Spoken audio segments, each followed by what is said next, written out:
He's not kidding about these senior things, I can tell you that. They're starting to hit me too.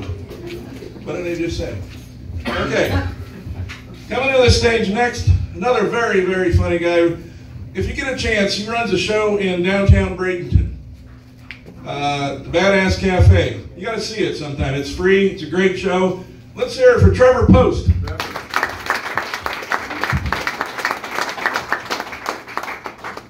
Thanks, Dan. Hey, Parrish, how's it going? Dan did tell you guys my name is Trevor. I've never really liked my name. It's because every guy named Trevor I've ever met is kind of a douchebag. And I gotta be honest with you guys, I'm just really not interested in that level of introspection, you know? But before I get started, I do have to give you guys a parental advisory. The advisory is that I am a parent, and at some points I will be talking about my kids. I've been doing comedy long enough to know that like some audiences find that a little bit unrelatable. If that applies to you, anytime I bring up my kids, just imagine that I'm talking about a dog. And I say that because I've known lots of people over my life who say things like, you know, I don't think I want to have kids. I don't want that kind of responsibility, you know, I want to be free to do what I want, when I want to do it. And then a lot of these are also the same people who go out and adopt dogs. And then they become the type of people who say things like, you know, I really was going to make it out to your comedy show, man, but I heard there was going to be a thunderstorm, so I had to stay home and just hold on to my puppy for the next 3 or 4 hours. Right?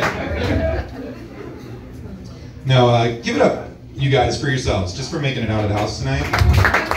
It's really awesome to be out here supporting local comedy. And I'm personally really proud of myself any day that I get out of the house to do something fun. There are a lot of days that I feel like I think I could just never leave the house. Does anyone relate to that? Do you guys think that people who own tiny homes feel that way? Like, if you own a tiny home, do you ever think like, man, I could just never leave the house? Because like, I don't want a tiny home, but I would take one if I never had to leave it. You know, what I'm basically saying is, give me a coffin with the internet and I'll be good. I really like that joke because people assume that it's a suicide joke, but when I die, I want to be cremated. You don't hear me telling jokes about burning my house down. I did tell you guys I'm a parent. I'm actually a full-time single parent. I'm a full-time single dad. You know, it's a story as old as time. You guys have heard it 1,000 times, right? Thank you. You know, some irresponsible woman got me pregnant. Couldn't handle it. No, in all honesty, if you're a full-time single dad, that means one of two things. That means the mother of your children either predeceased you or you're divorced. And unfortunately, my ex-wife is only dead to me.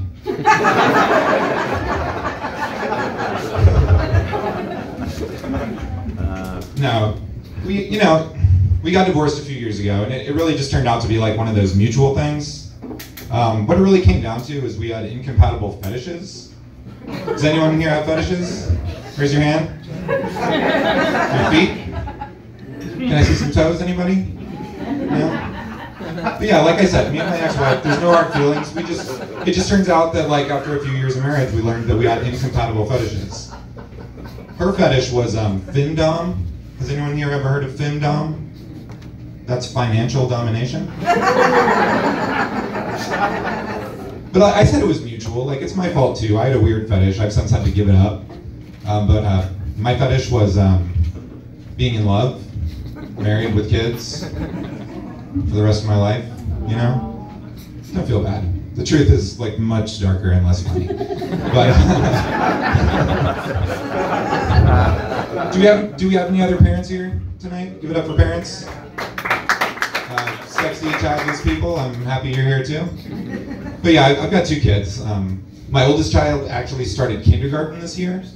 She just started kindergarten at Ballard Elementary, which is like scary and a little bit confusing. What was especially confusing though was a few months ago I had to go to that like back to school night open house thing, and I was confused because I haven't been back to school since I dropped out of college. But you know, I didn't really like assume that back to school night was the sort of thing that I was going to want to like hang out at. You know, I figured we'd go meet the teacher, in, out, done, right? They had to kick me out. They had to be like, sir, you and your daughter need to leave. It's a school night. Because what I didn't know going into it is that I didn't know that back to school night was going to be such an awesome opportunity for me to cruise on single moms. Right? And like, don't get it twisted. I'm not trying to have more kids. Like I said, I have 2 kids. What I am trying to do is find a babysitter that I can sleep with sometimes.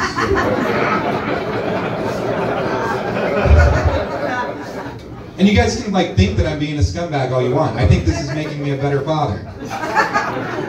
Because guess who's at every single PTA meeting now? Me. Guess who's organizing the bake sale at my kid's school? That's also me. I know the election was just a few weeks ago, but I am already running for school board, Manatee County. Vote for me, ladies. All right? No, but having kids is awesome. You guys, it's like a cliche. Like kids say the darndest things, right? Sometimes it's true though, because like the other day, me and my kids were playing one of their favorite games. We were playing Cops and Robbers, which is this awesome game where I'm always a criminal and my daughter is always a really dirty cop. And so we were hanging out and we were playing this game, and she shouts in my face, "You're handcuffed!" And then she hits both my wrists with slap bracelets. And I laughed because up to this point, handcuffs haven't been a part of her program of police brutality. But she looks at me and she says, "What's funny?" And then she slammed my head into the table and spits in my face for good measure.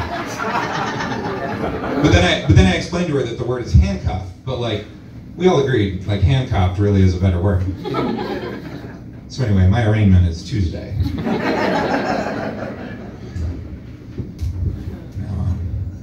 Once again, I really want to thank everybody for being here. I can't speak for anyone else involved in the show, but I kind of feel like for me, this is all I've ever really wanted, is for like people to see me and support me and doing something that I love and feel passionate about.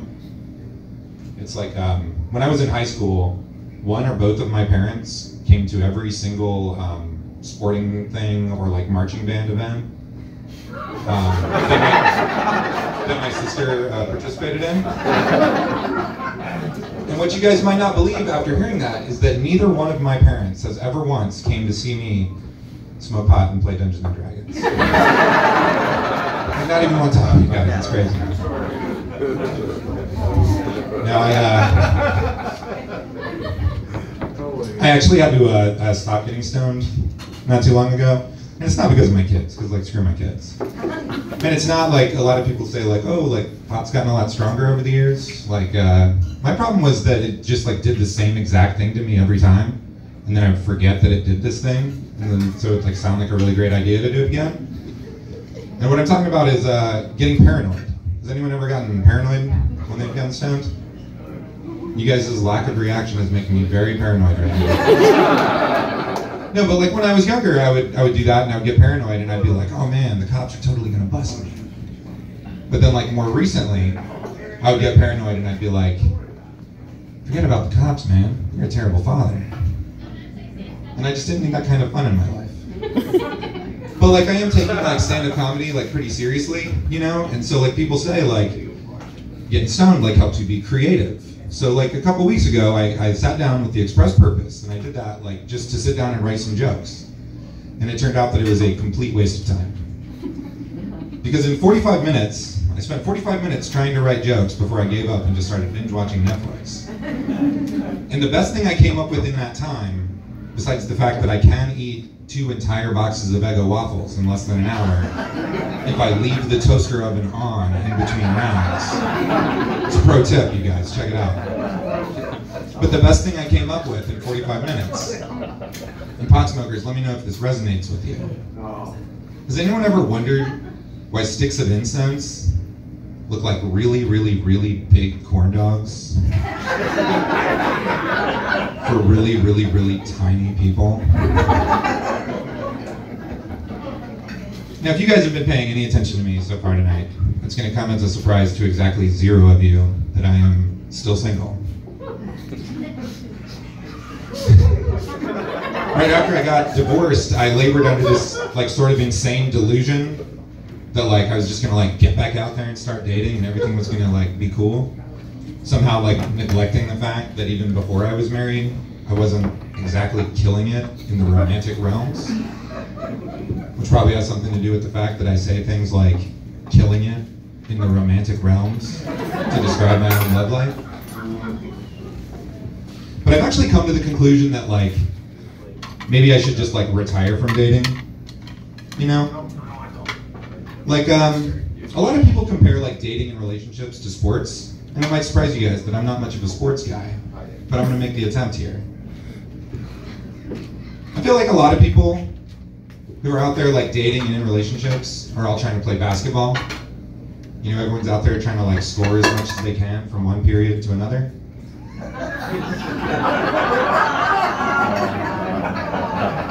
Whereas like Dan, I've always considered myself a little bit more of a golfer, you know? I would have been happy with the hole in one, pardon? You know, every stroke counts. I've got to really consider my shots. But like more recently, like I've had to start asking myself like, how many times can you go undrafted and still consider yourself a part of the league, right? And like, I don't want to be one of those older football players like coming out for another season, although everyone knows that like their performance just really isn't where it used to be. All right, I stretched it enough. But like in reality, like when I look at my life, like between the kids and my job and doing stand-up comedy and everything, like I just don't actually think there's enough time in my life for dating, and I actually have most of the bases covered. Like I live with my mother. And so there's a woman in my home constantly nagging me to clean things up or do projects, right? And I spend a whole lot of time and money on things for my kids that I don't understand or care about, right? And at the end of a night like this, when I come home a little bit drunk, smelling like smoke, and a bunch of people that she doesn't know, I have a cat who's going to be really jealous of every one of you. And she's going to really want to know exactly what I've been up to with each and every one of you in the time since she last saw me. So much so that when I'm laying down tonight, I'm going to have to be like, no, baby, I swear, they didn't mean anything to me. But that's a lie, because today, you guys mean everything to me. Once again, my name is Trevor Post. Check me out. It's Trevor Post's Comedy on Facebook. Thank you so much.